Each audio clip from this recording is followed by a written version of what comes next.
Chloe's irreplaceable for what she brings, both tangibly and intangibly. But all the players on our roster, with the exception of our 2 transfers and our freshman 8, they know what it's about.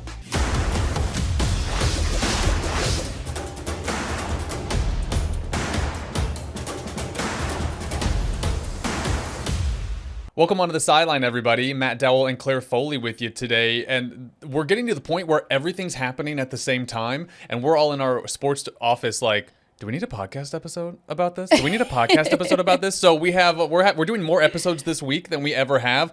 But Claire, today we were like, I think we got to do We need an emergency podcast. We need an emergency podcast about this because South Carolina women's basketball, we're approaching basketball season. Which is crazy. And then Monday morning, a bomb drops that Chloe Kitts is at out for the season. 7:30 in the morning. 7:30 in the morning that Chloe Kitts is out for the season. And I think we felt like this warranted an emergency podcast episode to talk about the upcoming season, how this may or may not change things for South Carolina, and just give our thoughts on Chloe Kitts missing her senior season, which is terrible. I think everybody's sad about it, first of all.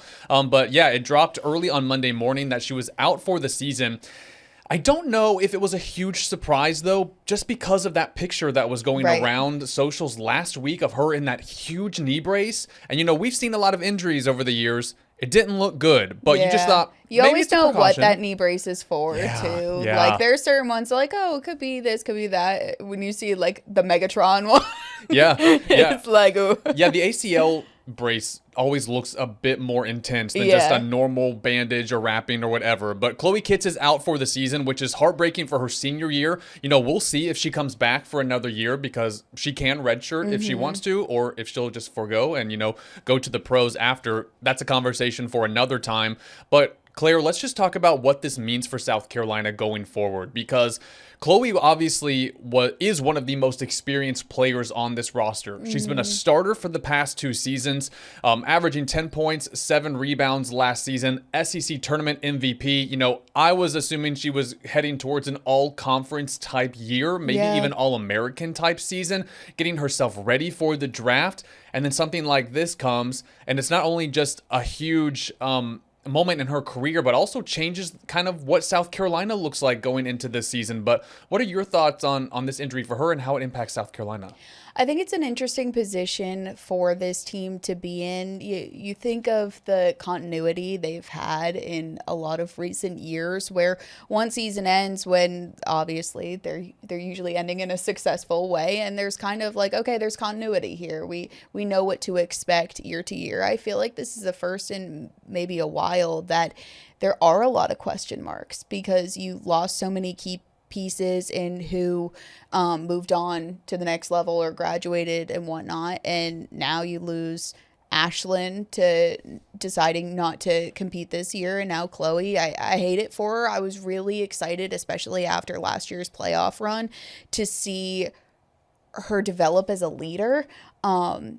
She's always been a quiet leader and didn't necessarily want to be the star out on the court, and in especially like the SEC tournament and into March Madness, she was really the one that her team leaned on, and she showed up for them in those moments. So I was excited to see her take that next level, maybe acknowledging that bigger role she needed to play on the team. But that being said, that doesn't mean she can't still be a vocal leader from the sidelines this year. So I'm excited to see how she develops in that way, and maybe it's something where she learns more, and if she does decide to come back as a redshirt, she has a better basketball IQ having been on the sidelines, that kind of thing. Now, South Carolina did go out and get key pieces in the off season, so it's gonna be interesting to see how it all shakes out. Yeah, you're right, because this is a very different looking roster than a year ago. Fagan, Brehall, Pow all moving on to the pros, Malaysia transferring. You've got some new freshmen. You've got Tanaya and Medina Okot coming in. The 4 new faces to the program. So how are they gonna mesh with everything? And then the 6 that are coming back. I think for me, I was excited to see Chloe be play her true position, because since they didn't have a true center last year, she and Joyce kind of had to be like pseudo centers, and Sanaya Fagan, had to be like pseudo centers in a way, when they didn't have like a Camila Cardoso or Medina Okot type of presence. So I think I was excited to see Chloe be a true forward and have, that size alongside of her that would allow her to play that position a little more freely and naturally, if that makes any sense. But I think when I look at South Carolina's roster, what's interesting to me about this season now is that a couple of months ago, we thought, okay, they're a 12-player roster. They have a lot of experience. They're going to be, they've got a little bit of everything. And now they've only got 10. Right. They've only got 10 players on the roster. So for a program that is so known for depth and just having like player after player after player, it felt like it was just like nonstop rotations. Right. It's a little smaller this year, and the rotations are going to be smaller. So you can look at it that way and say, okay, they still have 10 amazing players. Let's clarify that. 10 McDonald's All-Americans, 5-star recruits, all of that. So these are 10 fantastic players, but they don't necessarily have like a 13, 14, 15 deep team where they can just kind of churn people out like clockwork. Get more minutes this year, which I'm sure that the rumor mill was always saying that maybe that's why Mylasia left, is because of the minutes aspect, or at least played a role in it. So for players maybe like Joyce, maybe that's something, and she was heavily leaned on last year in her freshman year, but as she takes that next step in her career to be able to get more minutes behind it, I'm excited to see. You took the words out of my mouth, because I think the positive about this is that if you're someone like Joyce Edwards, now, I don't expect her to play, 20, 21 minutes. She might be looking at 30 minutes a game, and she already put up amazing numbers last season in that time, in the, those minutes that she was given. Can she go forward and use this opportunity to have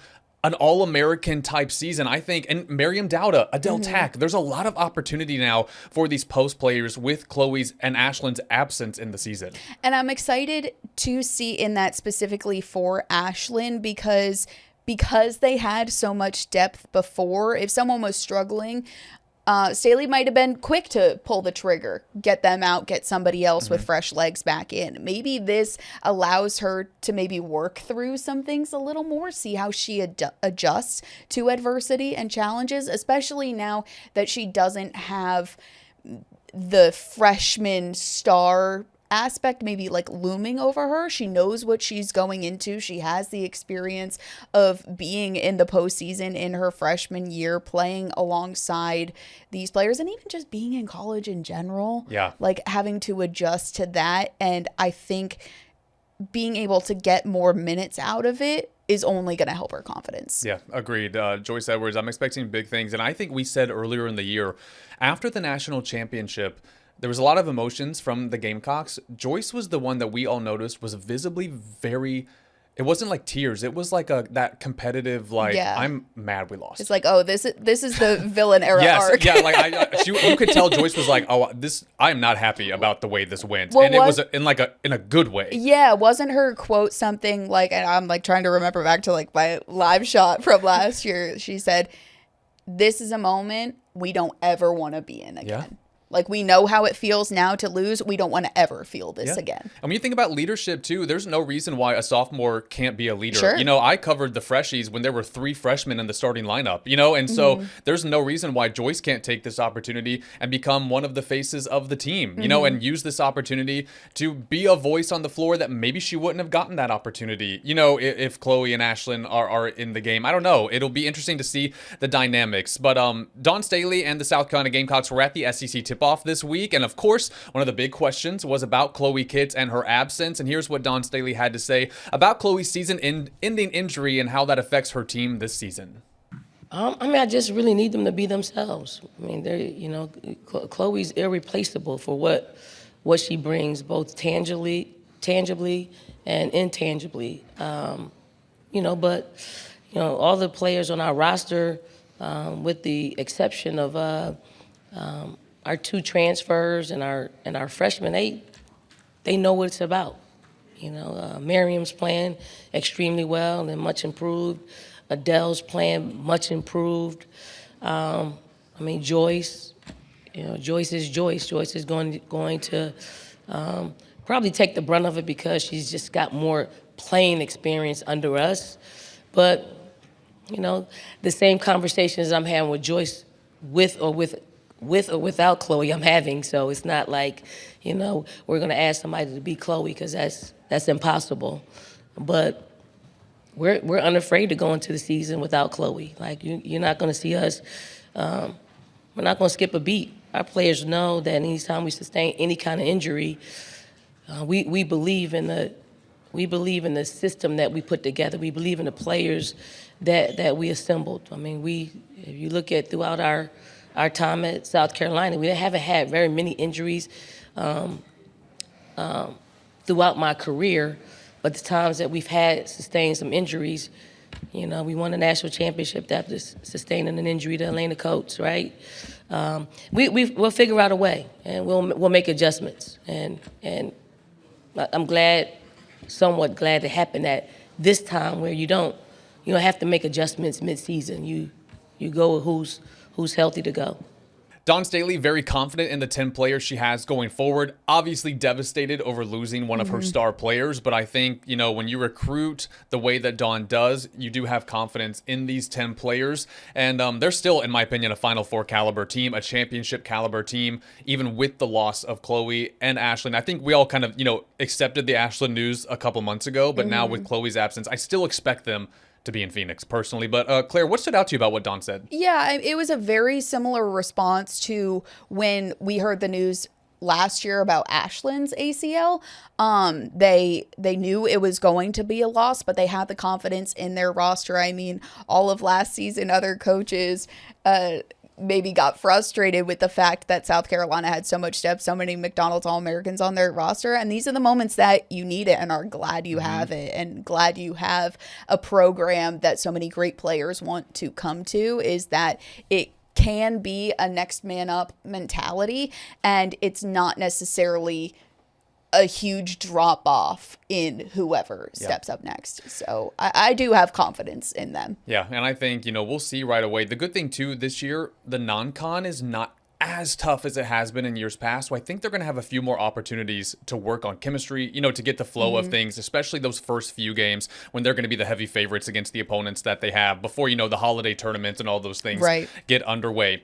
Well, about 24 hours after Chloe Kitts' news broke, the first preseason rankings, or the only preseason rankings, I should say, but the first rankings of the season came out when it comes to the AP poll, and South Carolina ranked number 2 to start the season. I'm an AP voter, Claire, so I did submit a ballot. We did have to submit them by last Friday. So we submitted our ballots before, the Chloe Kitts news or anything that happened after that with any team. But I thought it would be interesting to kind of share my thoughts on my ballot and then also compare them to what the overall rankings were, because South Carolina, again, starting the season number 2. UConn is the number 1 team in the country to start the season, the defending national champions, but South Carolina did get 4 first place votes. So it wasn't a unanimous number 1 decision when it comes to the preseason. I was not one of those 4, though. I do want to say that, and I'll explain why. Because for me, Claire, as a voter, anytime a defending national champion is bringing back multiple pieces of talent from that championship winning team, to me, they have earned the right to start the year number 1. I felt that way about South Carolina last year. I felt that way about LSU 2 years ago, when they had Angel and a bunch of their pieces coming back. So to me, UConn returning players like AZ Fudd, Sarah Strong, I know they lost Paige, but they still have so many pieces of last year's championship puzzle. They got a lot of good transfers. To me, UConn has earned the right to be number 1 to start the year. And I do think South Carolina, I think number 2 is a great place for them. That's where I have them on my ballot. And I think that's a very fair place for them to start. But I also understand people who voted for them number 1. Yeah. And I mean, even you just look at last year, how decidedly UConn beat South Carolina, not once, but twice. So I think it's definitely fair to put UConn in that number 1 spot. Yeah. And that's, I should say too, the preseason rankings are the hardest. Yeah. Because we're kind of guessing. It's just a guess. Yeah, and especially now in this age of the transfer portal, all of these teams have changed so much, Right. So for me, when I'm doing my ballot, and if you haven't heard me talk about this before, I spend about an hour and a half every Sunday night during the season doing my rankings. But especially for this one, I had to research everybody because I'm like, who's on these rosters? Yeah. You're like, who went where? Who's on these teams? So you do have to do a lot of research now because so many of these teams change compared to what they were just a few months ago. But what's interesting, Claire, is this is the 50th year of the AP poll for women's basketball. This is the first time ever that the top 4 teams starting the year are the same Final Four teams from the season before. And that's actually the same way I voted, because UConn's bringing back a lot of pieces, South Carolina's bringing back a lot of pieces, UCLA's bringing back a lot of pieces, and Texas is bringing back a lot of pieces. They all lost some here and there. They all added transfers here and there.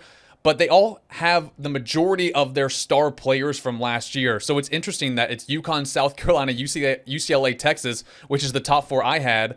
But they're all Final Four from last year. And, I don't know if it would be a surprise if they're all back in the Final Four this year because they all have such good players coming back this year. And that's kind of how women's basketball has worked historically, right? Yeah. Is that so many of the top teams stay the top teams.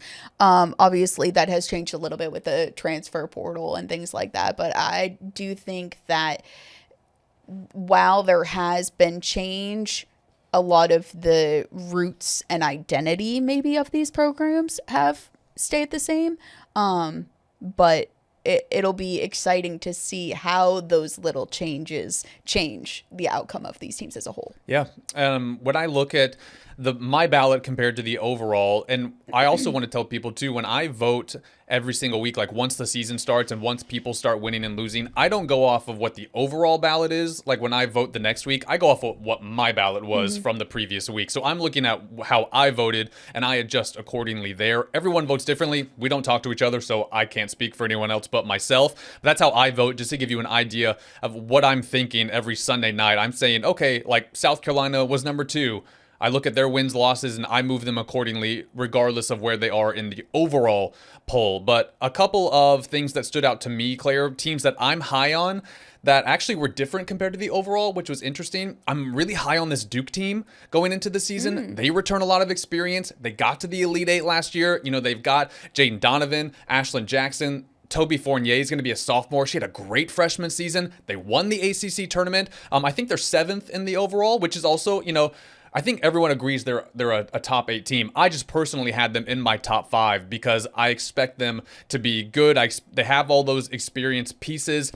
Offense is always the biggest challenge with Duke. They're always great defensively. It's just always, can they match teams offense for offense? I'm just going to give you a couple of bullet points in my top 25, and you guys can go on my social media accounts to see how I voted, or the AP website because they post our ballots on there.